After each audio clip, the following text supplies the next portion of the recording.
Welcome back to CoBE Navigator, the podcast where we help you navigate your journey through the College of Business and Economics at the University of Wisconsin-Whitewater. I'm your host, and today we're talking about an opportunity that many students don't realize exists until late in their college career, and by then they may have missed the chance to take advantage of it. If you're a business student with senior standing and you're starting to think about graduate school, or even if you're not quite sure yet, you may be eligible to take graduate-level courses while you're still completing your bachelor's degree. Even better, in many cases, these courses can count towards your undergraduate and graduate requirements. To help explain how it all works, I'm joined by Bill, our graduate recruiter for the College of Business and Economics. Bill, welcome to CoBE Navigator. Thank you, Kari. Thanks for having me. So before we dive in, could you tell everybody a little bit about your role and how you work with our graduate students or graduate programs? Yes. So as Kari mentioned, I am the graduate recruiter. So I am helping with the front end process for our students that are interested in graduate school. It's obviously a big decision. So a lot of times I'm chatting with students, just trying to understand why they're looking into a graduate business program, how I can help them with the application, and get them in the process of moving forward before they go on and start their semester and change their life. Excellent. So maybe we can start with the basics. What exactly is this opportunity that we're kind of talking about? So this is essentially what we would call a 4+1 program, where students that are pursuing their undergraduate degree can start taking graduate level coursework as long as they satisfy senior standing in their program. And it does probably seem a little bit early when you're looking at for undergrads, if you're just starting or your freshman or sophomore year, grad school probably seems very far away, but it really isn't. It comes up fast. And the good thing with this program is your graduate courses can satisfy both your undergraduate and graduate courses, where it's appropriate and approved course. But even if you're not really sure about the opportunity with graduate school, you get exposure to graduate level coursework. And I think it's something that if you have some graduate coursework under your belt, it's a nice little addition to your resume, kind of give you an advantage for some of those jobs you're looking for when you graduate undergrad. And I think sometimes we often see that students, as they're approaching their senior year, especially maybe if they haven't changed their major a lot, like they have a handful of credits that they need to reach to get to 120, but they've already met all the specific course requirements for their degree, their major, but they need to be full-time, athletic eligibility. So it's an opportunity to take classes to test it out and still count towards something instead of taking random classes. Yeah, exactly. Instead of taking that rowing class, take some graduate business coursework. Some bowling, some badminton. Yeah, absolutely. So can you kind of talk a little bit about who is typically eligible and if there are GPA or credit requirements or kind of the prereq classes that maybe we tend to look at to make sure they can be successful? Yeah, absolutely. So as I mentioned, the first thing we look for is senior standing, which would be that 90 credits completed or more. We do look for a combined GPA of 3.0. That's both transfer GPA and your UW-Whitewater GPA. And then we also look for a grade of C or better in accounting 244, which is one of the prerequisites for the MBA program. So let's say a student does not have that C or better in accounting 244. What might be some of the options for that? So they could look into, essentially, you could retake it if you want to do that. You could look at taking accounting 701, which is the graduate level equivalent of that class. So it doesn't mean just because you got that C minus doesn't mean that you're done, that you can't pursue graduate level coursework. There's still a way around it. And with that accounting 701, it gives you that little boost you need to get there. Perfect. So I know you kind of alluded to it a little bit or touched on it a little bit, but from your perspective, what are some of the biggest benefits of taking graduate courses as an undergrad? I think the experience in graduate level coursework is definitely a huge one. I also think that starting a graduate level degree is a big decision. You know, for a lot of students that are starting undergrad, their parents are encouraging them. They might be getting some different scholarships and different things that they accumulated through high school. And graduate school seems like a big decision and not necessarily a for sure thing that they want to look into. So it gives you that confidence of what you can expect from a graduate degree and what benefits you can get to translate into the real world. And another good thing is with all of our faculty being full-time, a lot of them have experience in the professional world outside of just research. You're learning from those faculty. You're getting some experience that you can take out there where even if you don't pursue the full graduate degree, you're getting something. Yeah. So what do you normally hear from students after they've taken some of our graduate classes? The first thing is kind of the surprise of the style of instruction. The intensity of the class is a little bit different than undergrad, but it's just interesting how for our online classes, the engagement that they get in the classes. The discussions are lively. These are people that are trying to get something to translate into their professional life. The instructors are all available. They're commenting on discussion topics. So I think it's just the overall engagement and what you actually take with you is the most surprising and the most beneficial thing that I hear from students. I think something that I hear as well is it's harder Yeah, because there's a lot more reading, writing, definitely. but that critical thinking is truly where you're able to learn or test that. Where sometimes in the undergraduate classes, you get exposed to that, but you're still learning and memorizing and understanding the content. But For now you're sure. taking it and applying it. Absolutely. Yeah, it's going from an intro to a deeper dive into the topic. Yeah, perfect. So actually a question for you, Kari. If I'm a student who's thinking graduate school might be in my future, when should I start having these conversations? Yeah, and I think it's one of those where it's always good to explore. And obviously, your freshman year, you're getting familiar with what college life is like from both now you don't have class every day, all day long, to kind of finding that your areas of growth and strength. But then sophomore year, you're starting to map out what your next kind of 2 years might look like. And then junior year, you're seeing that light at the end of the tunnel, that graduation starting to appear. You're seeing all the list of classes you need to do are shrinking. So I'd say at least starting in junior year and kind of exploring what this option can look like and how it can fit in your schedule. And there's no one size fits all on how this fits in your schedule because there's a couple different options available to our business students. So there is one where, kind of similar to what I spoke about, is you get to your last 2 semesters and maybe you need 3 specific classes. But you still need to be full time. You still need to reach the 120, but you've already met all the other courses. And so there's an opportunity. You can choose a wide range of our MBA or any of our MS program classes and fill that in your schedule. Or for some of our specific majors, so our accounting, our finance, our marketing, for example, they have specific graduate classes built into their undergraduate major. And so it's an opportunity where it will meet your undergraduate major requirement, but also meet that graduate program on there. And so I think knowing as you're starting to enter your junior year, you can't obviously take these classes till senior standing, but you're starting to prepare for them about a year out. But throughout that year out, you're getting ready for registration in that senior year. So starting to ask those questions of how this can fit.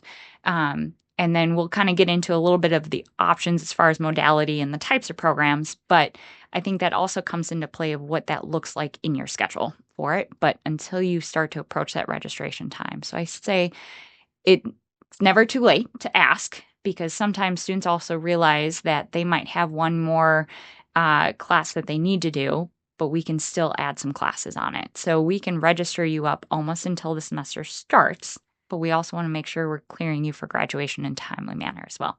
Absolutely. Okay. And if they want to start this conversation, who should they be reaching out to? Yeah, so they always want to start with their undergrad academic advisor because they're going to make sure their undergraduate requirements are kind of being met where they need to be met first.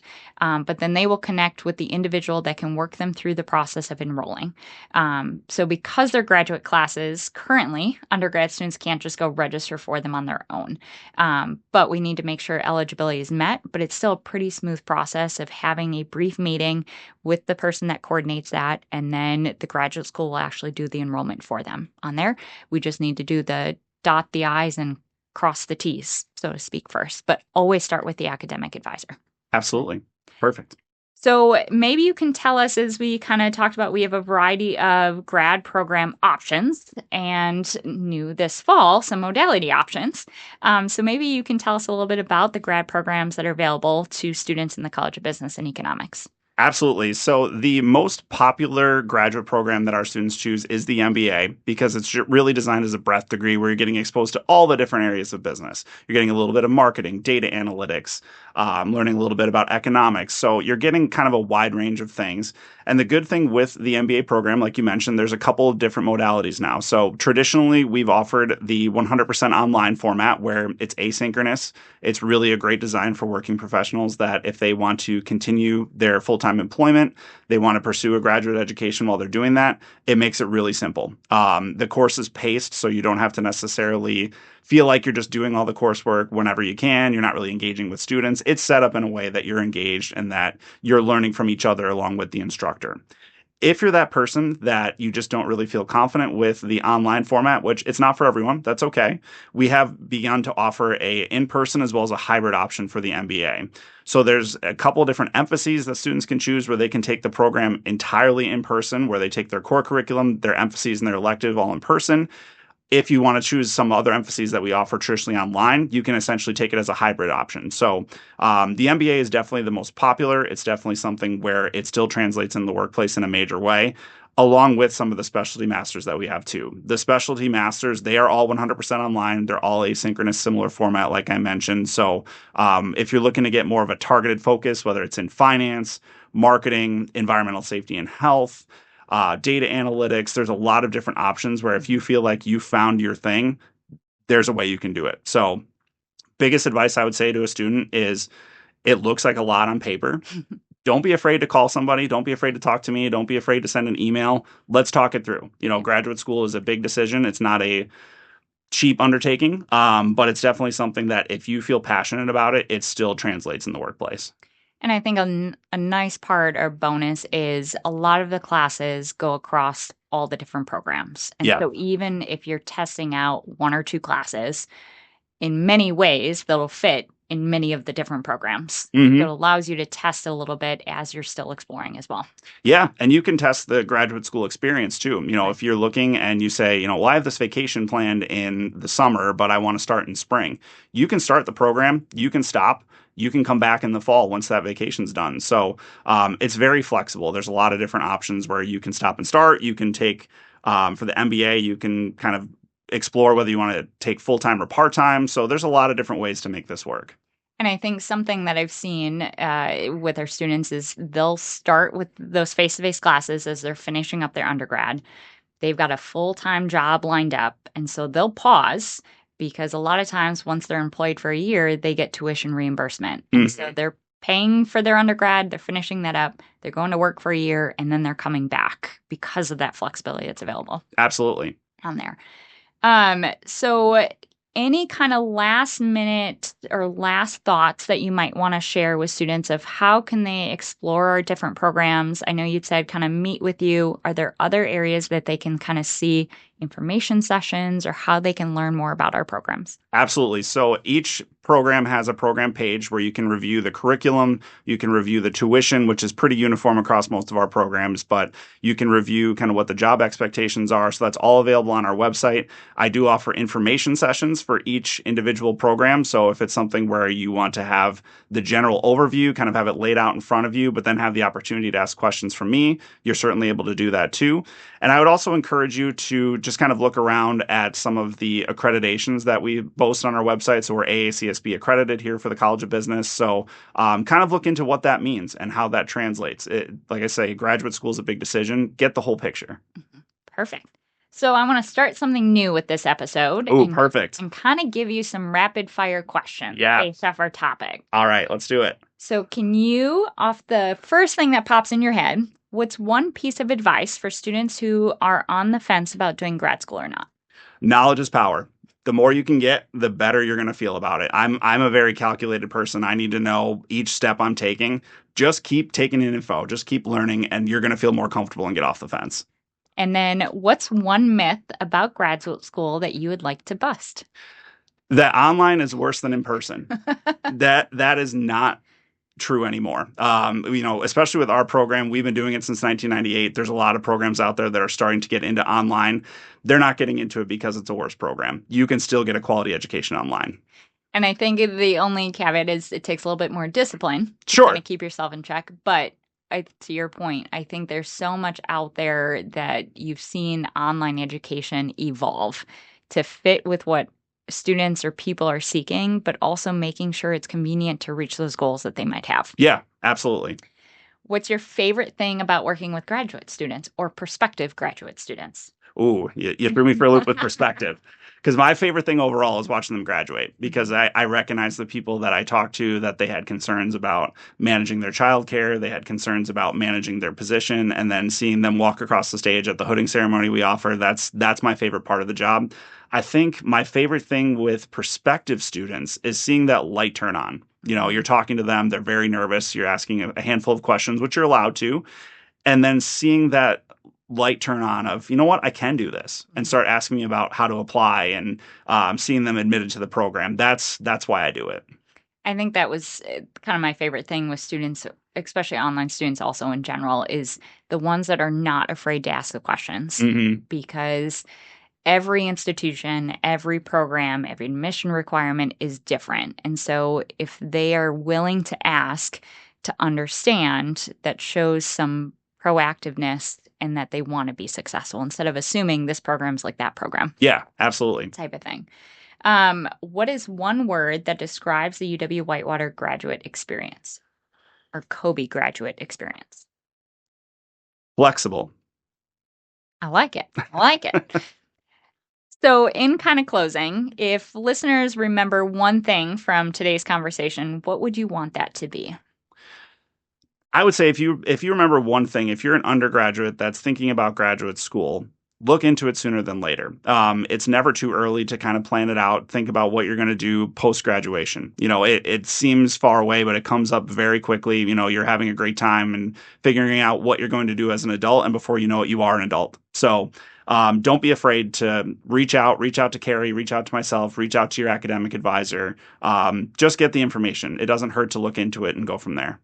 And I think something that we maybe haven't touched on either is we have a wide variety of alumni at Whitewater who live and breathe Whitewater because of the experience that they had. So let us connect you with them and their strengths that they went through or their challenges they went through, because sometimes talking to somebody that's also gone through it has been super helpful. Absolutely. Absolutely. It surprises people a lot when you say we're the largest business school in Wisconsin. The first response is, oh, really? But use that to your advantage. Definitely. Yep. Exactly. Well, thank you, Bill, for joining us and sharing more about this opportunity for our College of Business and Economics undergraduate students. If you're approaching your senior standing or as you're starting to enter your junior year, think about graduate school and how it could be a part of your future. Don't wait until your last semester to ask questions, but if it is your last semester, still ask. Meet with your academic advisor, connect with our advising office, and start exploring how the graduate coursework could fit in your academic plan. As always, thank you for listening to CoBE Navigator, and if you found today's episode helpful, be sure to share it with a classmate who might benefit from learning about this opportunity. Until next time, keep navigating your path to success, and as always, go Warhawks.